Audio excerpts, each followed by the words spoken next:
Assalamualaikum. Salam. Mari silakan. Silakan. Dengan Ibu siapa? Ibu M ya? Iya. Umurnya berapa tahun, Bu? Umurnya 25 tahun. Baik, ini nanti akan ingin konsultasi tentang apa, Bu? Mau periksa apa? Periksa niku perawatan bayi baru lahir bagaimana ya? Oh iya, baik. Sebelumnya perkenalkan saya bidan Sukma. Saya bidan yang bekerja pada malam hari ini. Di sini nanti saya akan melakukan edukasi konseling selama 10 menit. Baik, bagaimana? Apakah Ibu bersedia? Iya. Bersedia. Baik, sebelumnya ini ya, silakan tanda tangan di sini dulu ya untuk ketersediaannya.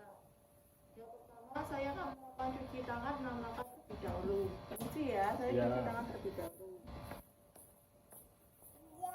Iya.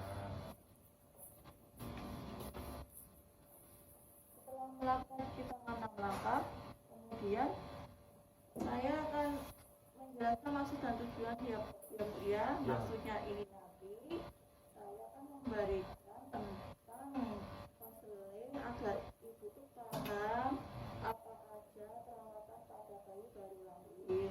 Karena kan Ibu ini kan anak pertama ya, Iya. jadi masih awam tentang apa saja tentang pengetahuan ya Bu ya. Iya. Yang pertama, saya akan menjelaskan tentang pemberian ASI. Itu makanan anak itu hanya diberi ASI saja, jangan diberikan makanan apa ya Bu ya. Iya.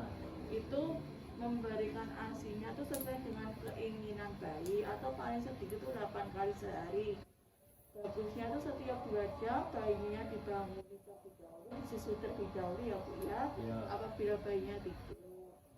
Setelah itu saya menganjurkan untuk menyusui bayinya sesering mungkin agar untuk merangsang produksi ASI sehingga mencukupi kebutuhan bayi selama 2 tahun. Setelah itu yakinkan Ibu bahwa kolostrum itu susu beberapa hari pertama kelahiran adalah zat bergizi yang mengandung zat kekebalan tubuh. Kemudian saya akan menjelaskan tentang cara menjaga kebersihan perawatan bayi. Yang pertama dengan jarak kontak antara kulit ibu dan bayi. Yang kedua pastikan bayi cedera pada tempat yang hangat dan kering. Kemudian memakaikan pakaian bayi yang lembut, hangat, kering dan bersih. Bila perlu bayi memakai penutup kepala ya Bu ya, sarung tangan dan kaos kaki. Kemudian mengganti popok dan selimut sesuai keperluan atau telapak kaki. Bila terjadi bisa dilakukan kontak kulit ke kulit atau ditambah selimut. Kemudian jaga ruangan tetap hangat. Kemudian saya akan menjelaskan tentang posisi tidur bayi. Yang pertama menganjurkan bayi tidur bersama ibu di tempat tidur yang sama untuk memudahkan menyusui sesuai dengan keinginan. Kemudian sebaiknya bayi tidur bersama ibu di bawah lampu terutama udara malaria ya Bu ya. Iya. Kemudian posisi tidur bayi yang diajarkan adalah telentang atau miring. Tidak diajar tengkurap tertinggi tanpa pengawasan terus menerus. Kemudian saya akan menjelaskan tentang perawatan tali pusat pada ibu. Yaitu yang pertama itu pencuci tangan terlebih dahulu sebelum melakukan dan sesudah melakukan perawatan tali pusat. Kemudian jangan membungkus tali pusat atau mengoleskan cairan bahan apapun ke ujung tali pusat. Kemudian lipat popok di bawah ujung tali pusat. Luka tali pusat harus dijaga tetap kering dan bersih sampai sisa tali pusat mengering dan terlepas sendiri. Jika putus tali pusat kotor, anjurkan untuk membersihkan dengan air diteteh dan sabun dan segera keringkan secara bersama dan menggunakan air bersih. Kemudian perhatikan tanda-tanda infeksi tali pusat, kemerah pada kulit sekitar tali pusat tampak mana atau berbau. Jika terdapat tanda infeksi, nasihati ibu untuk membawa bayinya ke fasilitas kesehatan. Kemudian cara mengukur suhu bayi dengan menggunakan termometer. Itu jika bayi itu mengalami panas itu bisa diukur dengan termometer dimasukkan ke dalam peti air ke dalam bajunya. Jadi termometer dan peti harus saling bersentuhan ya, jangan ditaruh di luar bajunya.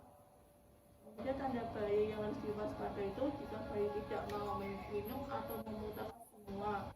Bayi kecil berkurang hanya bisa dirangsang, napasnya cepat lebih dari 60 kali per menit, napasnya lambat kurang dari 30 kali per menit, tarikan di dada ke dalam yang sangat kuat, bayinya merintih terhadap terabai suhu panas lebih dari 38 derajat Celcius atau terabai suhu dingin kurang dari 36 derajat Celcius. Warnanya yang banyak di mata, bisa menyerang meluas ke bibir perut, diare, tampak kuning pada telapak tangan dan kaki. Kemudian saya akan menjelaskan tindakan yang harus dilakukan bila ada tanda bahaya, segera membawa bayi itu ke tenaga kesehatan ya. Ya. Baik, itu tadi konseling yang saya berikan tentang perawatan bayi dari lahir. Gimana? Apakah istri sudah paham dengan konseling yang saya berikan? Paham. Baik, terima kasih. Sebelumnya saya akan bertanya terlebih dahulu ya. Tapi tanda-tanda bahaya harus diwaspadai itu apa saja? Sebutkan saja, Bu. Tapi kejam, tidak minum atau memuntahkan semuanya, Iya, terus kurang satu lagi. bergerak baik jika dirangsang. Oh iya, berarti sudah paham ya dengan apa yang saya jelaskan tadi.